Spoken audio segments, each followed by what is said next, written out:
Sagantaa kanarratti kan argaman pirezidaantiin naannoo Oromiyaa Obbo Shimallis Abdiisaa irreecha hora Finfinnee jalqabsiisuuf aarsaa kaffalame yaadachuun fuulduraafis daran kunuunfamuu akka qabu dhaaman. Waggaa jahan dura murtee Dr. Abiy Ahmediin horri Finfinnee waggaa 100 ol utuun kabajamin hora isaarraa buqqee ture iddoo isaatti akka deebi'u murteessuudhaan uummanni Oromoo aadaa fi duudhaa isaa ganamaatti deebi'ee hora isaatti akka irreeffatu gochuudhaan murtee bara baraan seenaa keessatti yaadamaa jiraatu bakka duubatti hin deebi'in irraan akka ga'u waan nu taasisaniif carraa kanaan galatoomaa ulfaadhaa jechuun hin barbaadu.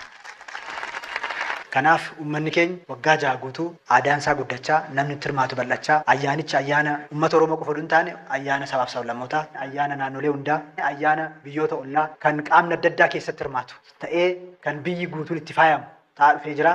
Irreechi ayyaana aadaan duudhaan keenya itti calaqqisu uummanni keenya waaqa isaatti galateeffatu kan wal lole kan wal dhabe kan itti araaramu waan gaarii kan itti walii hawwu ayyaana ce'umsaati.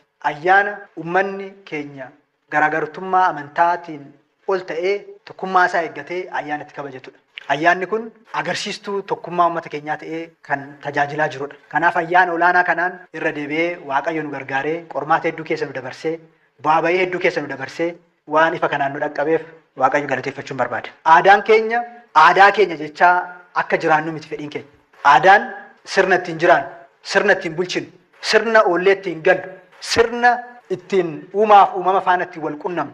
Falaasama jireenya keenyaa akka ta'uuf kan barbaadamu. Waggoottan darban sirni gadaa safuun Oromoo akka sirna barnootaa keessatti galu gochuudhaan Oromiyaa keessattis Oromiyaadhaan alattis iddoo adda addaatti naannolee adda addaa keessatti barnoonni kun akka kennamu gochuudhaan hojjetamaa dhufee jira. Keessattuu hapheen aadaa keenyaa kan ta'e safuun akka dagaagu safuun kutaa tokkoffaarraa kaasee barnoota akka taasifameera. Sirna bulchiinsaa keenya cimsuudhaaf manni murtii aadaa tajaajilli lammummaan buusaa gonnofaan uummanni keenya mootummaadhaan alatti akka dhugaatti hin barbaaddatu akka murtee ittiin kennatu taasifamaa dhufee jira. Manuma murtee aadaa qofa yoo fudhanne bara 2016 keessa dhimma 486 ol mana murtee aadaatiin ilaalamee murtee argatee uummanni ittiin araaramee tokko ta'ee garaadhaan walitti deebi'ee akka ta'u taasifamee jira. Bulchiinsi magaalaa Finfinnee keessattuu kabajamtuun Adaanech uummata magaalaa sochoosuudhaan aadaan keenya asitti akka calaqqisu qabiinsa aadaa as keessa ture suphuudhaan deebisuudhaan namni keenya bilisummaadhaan akka baratu qeesaa keessatti duudhaa isaa keessatti akka jiraatu gochuu keessatti geenyumaan bakka hin bu'amne taphachaa waan jirtaniif maqaa kootiif maqaa mootummaa naannoo Oromiyaatiin guddaa galatoomaa ulfaadhaas gochuun barbaada. Warri Finfinnee boru nagaadha. Warri Arsadeef taanis nagaadha. Waaqayyo nu gargaaraa eebbifamaa galatoomaa. Bultii ayyaana irreechaa bara kanaati. Irreecha hora Finfinnee sanbata borii ka hora Bishooftu ammoo dilbata irreeffatama. Guyyaan irreechaa gaga'utti sagantaaleen sirna kan dabalan torbee guutuu gaggeeffamaa turani. Garuu jara bultii irreecha hora Finfinnee wal qabatee qophiin magaalaa Finfinnee keessa jiru maal fakkaata? Kana nutti himuuf Habtaamuu Xibamuu toora irratti argama. Habtaamuu jala bultii kana irratti maal argite? Magaalli Finfinnee maal fakkaatti? Namooti galaa jiru? Haalli nageenyaa qophiin jiru maal fakkaata? Maal argite? Guyyoota darban irraa eegalee addabaabaayyiiwwan magaalattii daandiiwwan gurguddaa akkasumas immoo gamoowwan alaabaa abbaa gadaatiin faayamaniiti kan isaan turanii. Har'a immoo miirri ayyaanaa kun magaalaa Finfinnee keessatti qofa osoo hin taane magaalota ollaa keessattis bifa ho'aa ta'een mul'achaati kan oole. Magaalaa Shaggar dabalatee magaalonni naannoo magaalaa Finfinnee marsanii jiran keessummoota ayyaana irreechaa magaalaa Finfinnee keessatti kabajamu yookaan hora Finfinnee akkasumas hora Arsadiitiif gara magaalaa Finfinneetti imalaa turan simachaati kan isaan oolanii. Kanaan alatti magaalaa Finfinnee keessatti namoonni uffata aadaa uffatanii socho'an iddoowwan baay'eetti mul'atu. Bittaaf gurgurtaan uffata fi faayawwan aadaatis bifa ho'aa ta'een adeemsifamaati kan oole. Iddoowwan bittaaf gurgurtaan uffata aadaa itti adeemsifamu keessaa tokko kan ta'e giddugala egzibishiniitti deemee haala jiru ilaaluudhaaf yaaleen ture. Kana malees naannoo istiideemittis namoonni uffatawwan aadaa bitanii fi gurguran akka jiran ilaaleeti kanan ture. Keessattuu giddugala egzibishiniitti guyyoota darbanirraa eegalee agarsiisni fi baazaariin irreechaa adeemsifamaa ture. Wantoota gurgurtaaf dhiyaatan keessaa tokko uffata aadaati. Haaluma kanaan namoonni gareedhaan akkasumas dhuunfaadhaan ta'anii uffata ayyaana irreechaa ittiin oolan yeroo bitatan argeeti kanan ture. Nageenyaan wal qabatee hoo fakkeenyaaf haalli sakatta'insaa daandiiwwan cufamuu fi humnoota nageenyaa ramadaman fa'aa argiteetta. Gama kanaan maaltu jira?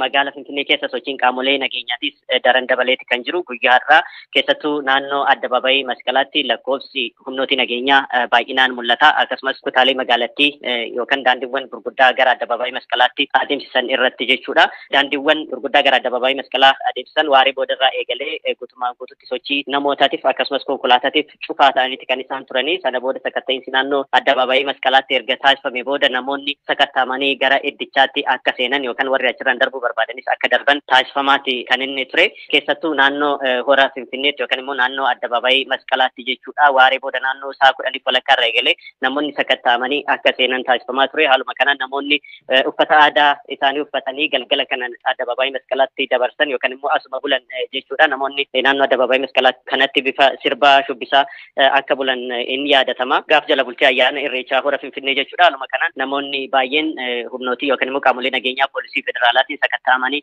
gara addabaabayii masqalaatti yeroo seenan arguu danda'eeti kanan jiru. Dhimmoonni biroon qophii irreecha bara kanaan wal qabatee ati argite yoo jiraate akkaataa kabaja isaa irratti fa'aa mariiwwan geggeeffaman yoo jiraatan.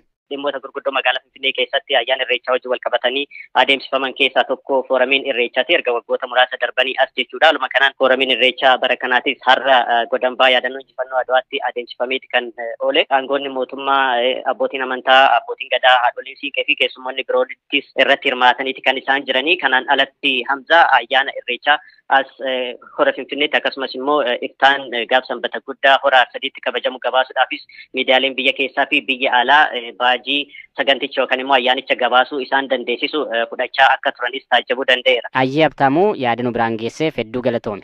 Ayyee ulfaadhu. Qophiilee jala bultii irreechaa dabalan keessaa tokko dorgommii bareedduu Oromiyaa Miss Tourism Oromiyaa jedhamuun geggeeffamedha. Dorgommii yeroo afuraffaaf kaleessa galgala Finfinneetti geggeeffame kana Komishinii Turizimii Oromiyaatu qopheesse. Bareedduu Oromiyaa bara 2024 ta'uun kafilatamte Daraartuu Tasfaayee jedhamti. Shamarran miidhagoof kanneen kennaa fi dandeettii addaa hedduu qaban waliin dorgomuun ulfaataa ture jetti. Darajjee Gonfaatu dubbise. Dorgommii cimaa ture, bareedduu baay'ee ture, ijoollee dandeettii qaban baay'eetu ture. Injifachuunis injifatamuun isaanuma jirudha. Anis egaa kompitiishiniin guddaa godheera. Injifachuu fi waan hedduu godheera. Dookumentarii qopheesseera. Waa'ee Oromiyaa kan ilaallatu waa'ee irreechaa. Dookumentarii gabaabaa ofii kootiin aareet godhee, iskiriiptii barreessee, edit godhee qopheesseera jechuudha. Taalentii irratti. Koomitmentii laattee hammuma hojjette waan tokko bu'aasaa argita. Daraartuun eenyu waa'ee kee aga ta'e mee nutti himi akkaataa guddina kee sadarkaa barnoota kee akkaataa jireenya kee. Sadarkaan barnoota koo siivil injiinaringiidhaan digirii koo jalqabaa hojjedheera. Maastarsiidhaan immoo dhiyeenya kana piroojeektii maanaajimentiidhaan immoo maastarsii hojjedheera. Dhaabbata warra Faransaay keessaa immoo hojii dabingiin hojjechaa jira. Dhaabbata biyya Faransaayiti asuma magaalaa Finfinneetti argama. Hojii aartii fi fiilmii, dookumentarii, diraamaa wantoota akkas akkasii gara afaan Oromootti hiikuudhaan hojjeta. Isarratti hojjedha. Tarii achi keessa hojjechuun kee beekumsa kee dandeettii kee akkati baaftee dorgommii kana injifattu si gargaareera laata? Dandeettii addaa koos baay'ee kanan hojjedhe isarrattidha. Dookumentarii irrattidha. Waanuman ekspiriyaansi godheedha. Dhaabbata warra Faransaayii isaan keessaa hojjedhu keessatti waanuman ekspiriyaansi godheenini achirratti dandeettii addaa koo kanan agarsiisee dookumentarii gabaabduu ishee hojjedhee jechuudha. Baay'ee na fayyadeera. Tokkoffaa kan konfidensii godhadhu na godheera. Yaada koo akkanii gabaabsee ibsadhuuf na fayyadeera. Eessatti baratte yuunivarsiitiiwwan kana? Yuunivarsiitii Amboottiin xumure siivil injiinaringii. Maastarsii immoo Shaggar kolleejjiittiin xumure. Eessatti dhalattee guddattee mana barumsaa sadarkaa lammaffaa haalli kanaan dura ture haalli jireenya kee? Yubduuttiin dhaladhee guddadhee godina Wallagga Lixaatti sababa maatii hojii maatiiraan kan ka'e garuu bakka garaagaraatti guddadhe. Maal beektamee waa'ee Oromiyaa hanga yoonatti wanti ati beektu wanti hubatte maaltu jira? Namni Oromiyaa keessatti dhalate Oromiyaa hin wallaala jedhee yaadu maaliifi Oromiyaan biyya guddoodha. Anis akkan Oromiyaa keessatti dhaladhee fi bakka garaagaraa naannolee Oromiyaatti guddadhetti aadaa, duudhaa, safuu naannolee Oromiyaa garaagaraa beekuudhaaf carraa argadheera. Miss Turizimii ta'uun kee carraa akkamii naaf fida jettee yaadda? Bakka hawwata turizimii ani ilaaluu barbaadu baay'eetu jiru. Garsiisuu barbaadu, sadarkaa addunyaatti mul'isuu barbaadu, maagnifaay gochuu barbaadu hedduutu jiru. Anis carraa kanaanii waan baay'een baradhaa, ekspiriyaansii guddaan argadhaa, biyya koo sirriitti nan beeksisa jedhee yaada. Hambaa Oromiyaan qabdu gama turizimiitiin gama aadaatiin qabeenya Oromiyaan qabdu bal'aatu jira. Namoonni akka keessanii kun carraa argatan kanatti fayyadamanii akkamittiin beeksisuu qabu, akkamittiin beeksisuu qabna jettee yaadda? Sababa taayitiliin kun naaf kennameef miti hundumti keenya iyyuutti gaafatamummaa Oromiyaa beeksisuu qabna. Moor immoo gaafa taayitilii kana qabaannu immoo dhageettii qabna. Baawundariin keenya bal'ata akkasumas beeksisuudhaafis immoo carraa bal'aa arganna. Hojiin keenya sana ta'a jechuudha. Egaanis gama kootiin dookumentarii garaagaraa irratti hojjedha. Sababni isaas ammatti kaampaaniin yookiin dhaabbatiin keessaa hojjedhu keessaa dookumentarii biyya alaa hojjedha wanti bakka hawwata turizimii kanaan dura sadarkaa addunyaatti beeksisuudhaaf jiraga. Ulfaadhu galatoomi Daraartu. Olee galatoomaa. Sagantaa kanarratti kan argaman pirezidaantiin naannoo Oromiyaa jedhamuun geggeeffamedha. Dorgommii yeroo afuraffaaf kaleessa galgala Finfinneetti geggeeffame kana Komishinii Turizimii Oromiyaatu qopheesse. Bareedduu Oromiyaa bara 2024 ta'uun kafilatamte Daraartuu Tasfaayee jedhamti.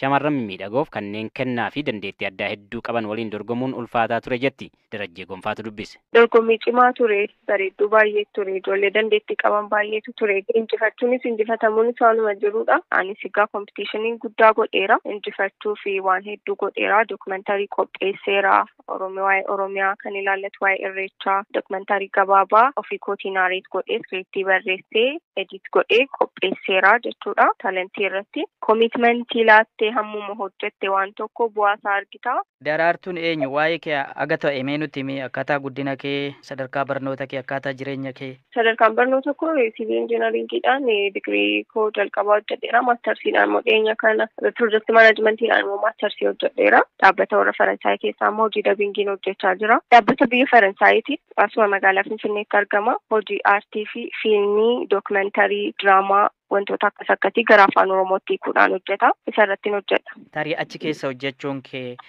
beekumsa kee dandeettii kee akkatiif baaftee dorgommii kana injifattu si gargaareera laata?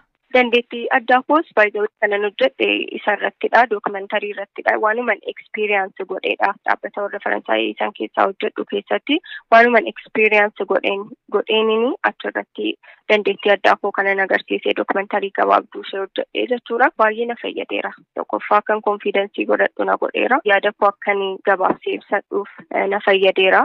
Eessatti baratte yuunivarsiitiiwwan kana? Yuunivarsiitii Amboottiin xumure siivil injiinaringii. Maastarsii immoo Shaggar kolleejjiittiin xumure. Eessatti dhalattee guddattee mana barumsaa sadarkaa lammaffaa haalli kanaan dura ture haalli jireenya kee? Yuubduttiin dhaladhee guddadhee godina Wallagga Lixaatti. Maatii hojii maatiirraan kan ka'e garuu bakka garaagaraatti guddadhe.